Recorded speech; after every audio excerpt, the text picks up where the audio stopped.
அண்ணாமலை பழனிவேல் தியாகராஜன் விவகாரம் மக்கள் புரிந்து கொள்ள வேண்டிய ஒன்று.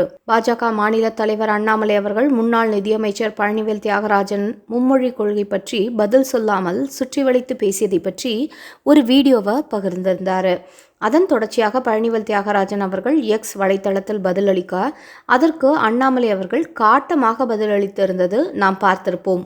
பொதுவாகவே இந்த திமுகவினர் மக்களிடையே குழப்பம் ஏற்படுத்துவதைப் போல எப்போதும் போல தங்களை வழக்கமாக வாடிக்கையாக மாற்றியிருக்காங்க. மீண்டும் மத்திய அரசு இந்தி திணிக்கிறது என்று சொல்ல ஆரம்பிச்சிருக்காங்க.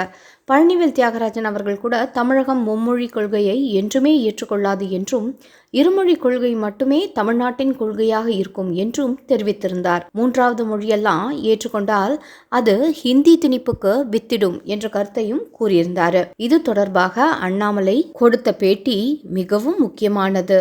அதாவது மும்மொழி கொள்கை என்றால் அது மூன்றாவது மொழி ஹிந்தி தான் என்று இவங்களே முடிவு செஞ்சுக்கிறாங்க.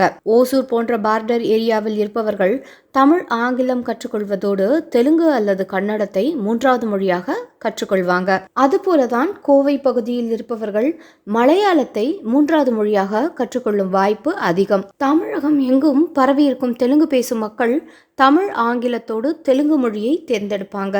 அது இல்லாத பட்சத்தில் ஏதோ ஒரு ஹிந்திய மொழியை மூன்றாவது மொழியாக தேர்ந்தெடுக்கும் வாய்ப்பை உருவாக்குவதுதான் மும்மொழி கொள்கை என்ற தெளிவான விளக்கத்தை அண்ணாமலை நெத்தியில் அடிச்ச மாதிரி கொடுத்திருக்காரு.